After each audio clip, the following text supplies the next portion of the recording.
खबर लखनऊ से है, जहां पर पोस्टर वार थमने का नाम ही नहीं ले रहा।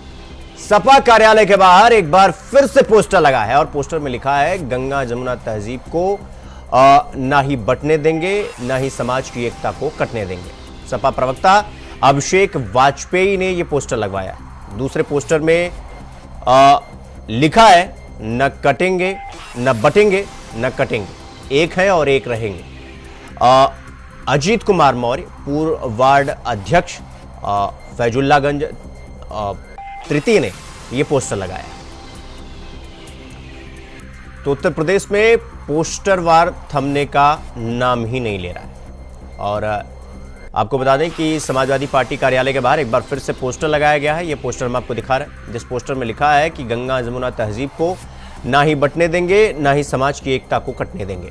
सपा प्रवक्ता अभिषेक वाजपेयी ने यह समाजवादी पार्टी के कार्यालय के बाहर यह पोस्टर लगवाया है। और एक और दूसरा भी पोस्टर लगा हुआ है, जिसमें यह लिखा हुआ है, न बटेंगे न कटेंगे, एक है और एक रहेंगे। ये पूर्व वार्ड अध्यक्ष फैजुल्लागंज ने ये पोस्टर लगवाया है। अजीत कुमार मौर्य ने, ये पूर्व वार्ड अध्यक्ष रह चुके हैं और ये भी पोस्टर हम आपको दिखा रहे हैं। तो इस खबर पर हमारे साथ हमारे सहयोगी मोहम्मद आसिफ हमारे साथ लाइव जुड़ गए हैं लखनऊ से। आसिफ, पोस्टर वार उत्तर प्रदेश में थमने का नाम नहीं ले रहा है और अब फिर से दो पोस्टर चर्चा में आ गए हैं। क्या कुछ ये पोस्टर में लिखा हुआ है और क्या इसके अभिप्राय हैं, क्या मतलब है इसका? देखिए शिवम, जिस तरह से यूपी में उपचुनाव के पहले पोस्टर वार की सीरीज चल रही है, यूपी सीएम योगी आदित्यनाथ ने जहां बटेंगे तो कटेंगे का नारा दिया, तो उसके जवाब में समाजवादी पार्टी ने एक तरह से पोस्टर की सीरीज शुरू कर दी और आज भी एक पोस्टर लगाया गया। जिस तरह से यह पोस्टर लगाया गया है, फैजुल्लागंज के जो रहने वाले समाजवादी पार्टी के नेता हैं, उसमें उन्होंने कहने की कोशिश की है कि पीडीए यानी कि पिछड़ा दलित इस चुनाव में नहीं बटेगा और एकता कायम रखी जाएगी। और यह भी कहने की कोशिश की गई है कि बीजेपी कहीं न कहीं समाज को बांटने की मुहिम चला रखी है, ऐसा इशारा पोस्टर के जरिए किया गया है। लेकिन अब जिस तरह से पोस्टर वार की सियासत शुरू हो गई है, लोग बात कहने भी लगे हैं कि जो सियासी मुद्दे हैं जमीन से वह गायब हो चुके हैं, पोस्टर वार के जरिए ही अपनी चुनावी बैतरणी पाल लगाने की कोशिश की जा रही है। ऐसे में अगर कहा जाए कि समाजवादी पार्टी की जोश की, तो लोकसभा चुनाव के बाद इस तरह से जोश काफी आई हुआ है सपा प्रमुख अखिलेश यादव लगातार खुद सोशल मीडिया के इस प्लेटफॉर्म पर या पोस्ट करते देखे जा सकते हैं कि पीडीए परिवार नहीं बटेगा। लेकिन इसका यह भी मायने निकाला जा सकता है, जो पोस्टर वार शुरू किया गया है, कि कहीं न कहीं समाजवादी पार्टी के अंदर डर का माहौल है और यही वजह है कि पीडीए को एकजुट करने का दम भर रही है, दावा कर रही है। और शिवम, अगर बता दें कि जो नेता पोस्टर लगा रहे हैं वह कभी जमीन पर नहीं दिखाई देते, ऐसा सूत्रों का भी दावा है। और कहीं न कहीं पोस्टर वार की जो सियासत है वह आगे बढ़ाने की मुहिम चल रही है और हाईलाइट होने के चक्कर में समाजवादी पार्टी के तमाम नेता पोस्टर लगा रहे हैं। जी क्यों? आसिफ, जो सवाल मेरा रहता है कि आमतौर पर ये जब नारा मुख्यमंत्री योगी आदित्यनाथ ने दिया, इसके बाद हमने देखा कि हरियाणा में चुनाव हुआ, अब महाराष्ट्र और झारखंड में हमने ये देखा कि मुख्यमंत्री ने बटेंगे तो कटेंगे, और झारखंड में भी हमने देखा कि फिर से वही नारा रिपीट हो रहा है।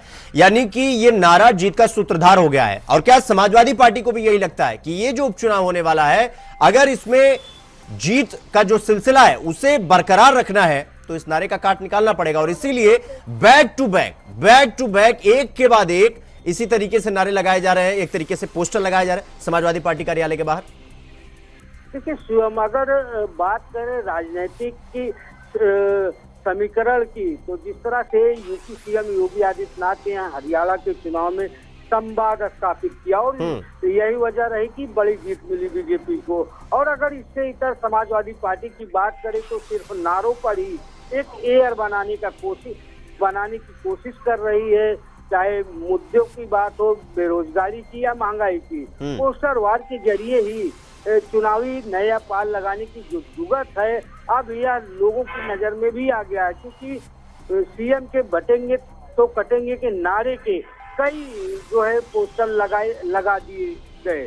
तो यह कहा जा सकता है कि जब तक यह नेता जमीन पर नहीं उतरेंगे, लोगों से संवाद नहीं स्थापित करेंगे, पोस्टर वार के जरिए उनकी राह जो है आसान नहीं हो सकती है। और कहा तो यह भी जा रहा है कि जो यह पोस्टर लगाए जा रहे हैं, सपा प्रमुख अखिलेश यादव के जो टीम है, उनके जो नेता हैं वह इस पोस्टर वार को बढ़ावा दे रहे हैं। या वही नेता हैं जो चुनाव के दौरान दिखाई देते हैं, आम जनता की समस्याओं से कोई सरोकार नहीं रहता। और यहाँ पर अगर बात करें सियासी समीकरण की, तो जिस तरह से एक सबक लेते हुए बीजेपी ने पूरी मजबूती के साथ, पूरे दमखम के साथ उपचुनाव के रण की तैयारी कर रखी है, और साथ ही साथ 27 के रण में जो है परचम लहराने की पूरी मुहिम है। लेकिन वहीं जिस तरह से पोस्टर वार किया जा रहा है, या कहने की कोशिश की जा रही है कि पिछड़ा दलित और अल्पसंख्यक नहीं बटेगा, यह भी कहने की कोशिश की जा रही है कि बीजेपी समाज को बांट रही है। लेकिन ऐसे सवाल हर चुनाव में विपक्षी, चाहे कांग्रेस हो या समाजवादी पार्टी, उठाती रहती है। लेकिन जो नतीजे आ रहे हैं, अब चाहे हरियाणा चुनाव के हो या इसके पहले एमपी चुनाव है, वहाँ पर नतीजे जो सामने आए, या नारे और जो वायदे हैं, जो दम भरा जा रहा था, वह काम नहीं आया है। इस आसिफ, सवाल यही था कि हमने लोकसभा चुनाव में देखा कि अखिलेश यादव का जो पीडीए वाला फॉर्मूला था, देखिए उनका दो फॉर्मूला था, एक तो एमवाई कॉम्बिनेशन और दूसरा पीडीए फॉर्मूला ले आए, और इसके बाद लोकसभा में बंपर जीत मिली, भाई तीसरी सबसे बड़ी पार्टी बन गए।